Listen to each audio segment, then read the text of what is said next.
নমস্কার। Hi everyone. কেমন আছেন সবাই? আশা করছি সবাই ভালো আছেন। আমিও ভালো আছি। আজ শনিবার, দেখি ফ্রিজে কটা ভেন্ডি আর পটল পড়ে আছে। তাই ঢেঁড়স ভাজা করব আর পটল আলু দিয়ে সয়াবিন দিয়ে তরকারি করব। মা দেখি তার ভিতরে পুজো দিয়ে নিচে চলে এসেছে। তাই হাতে প্রসাদ দিয়েছিল, তাই একটু খাচ্ছিলাম আর আপনাদের সাথেও শেয়ার করলাম।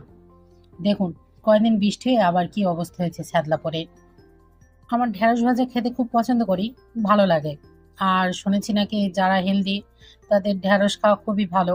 আমি আবার ঢেঁড়স রসা পছন্দ করি না, ঢেঁড়স ভাজা হলে খেতে ভালো লাগে। তো আমি কড়াইতে তেল গরম করে নিচ্ছি আর শুকনো লঙ্কা ফোড়ন দিব। তারপরে ঢেঁড়সগুলো আগে একটু ভেজে নিব। ঢেঁড়সগুলো একটু লাল লাল যে জিনিসটা থাকে ওটা আমার একদম ভালো লাগে না। আমি প্রথম যখন রান্না করতে পারতাম না, তখন করতাম কি, কড়াইতে তেল দিয়ে ঢেঁড়সটা দিয়ে লবণ হলুদ সব একসঙ্গেই দিয়ে দিতাম। তখন লাস্টে গিয়ে আর ওই নাল জিনিসটা কাটতো না, আর যেন কেমন হয়ে থাকতো, ওই জন্য খেতেও ভালো লাগতো না। তখন আমাকে বলেছিল যে আগে নাকি লবণ হলুদ কোনোটাই দেওয়া যায় না, মানে আগে কিছুটা নাড়াচাড়া করে নিতে হয়। যখন নালটা আস্তে আস্তে কাটা শুরু করে তখন সামান্য হলুদ দিতে হয়, তাহলে নাকি নালটা তাড়াতাড়ি কেটে যায়। তো আমি সেটা এখন করি, তা দেখি না ভালোই হয়।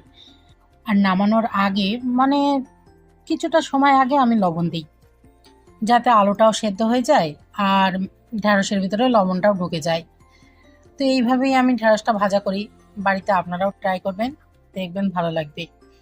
আমি তো আগের একটা ভিডিওতে বলেছিলাম আমার নাল জিনিস খেতে এখন আর ভালো লাগে না। মানে নিজে যেহেতু রান্না করি, তো নাল জিনিসটা আমার এখন আর পছন্দ হয় না। সংসার জীবনে এসে মানুষের অনেক পরিবর্তন দেখেছি, ওই জন্য আমি এখন একটু একটু করে পরিবর্তন হচ্ছে। মানুষকে ভাবতাম এক, আর পরবর্তীতে হয়ে গেছে আর এক। তো কি আর করব। আমার ঠাকুমা একটা কথা বলতো যে সংসার যে করে সং তাকে সাজতেই হবে। মানে আমরা সং সাজতে নানান রকম চরিত্রে অভিনয় করতে পারি, হাসি, কান্না, সবকিছু। কিন্তু কি করব বলেন, সংসার জীবনে এসে সব রকমের অভিনয়ই আমাদের করতে হয়। হাসি না পেলেও হাসতে হয়, আবার কখনো কান্না না পেলেও কাঁদতে হয়।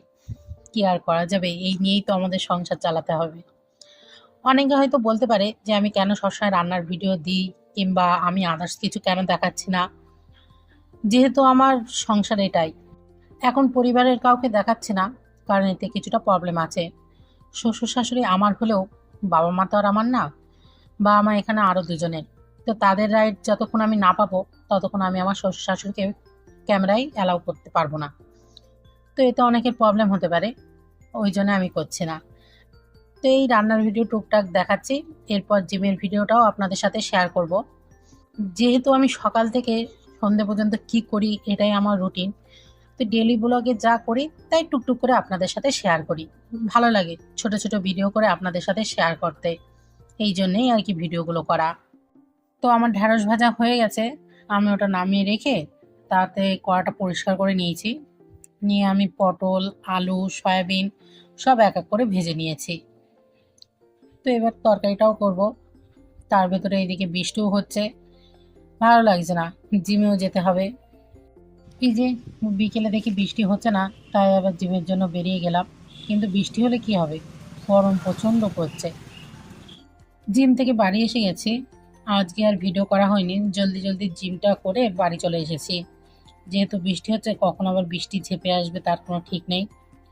তো রাত্রে এসে আমি আবার পটল আলু ভাজা করবো বলে রেখে গিয়েছিলাম, কিন্তু সব বলছে কি যে পটল আলু ভাজি করার থেকে একটু তরকারি করো, যাতে রুটিটা খাওয়া যায়।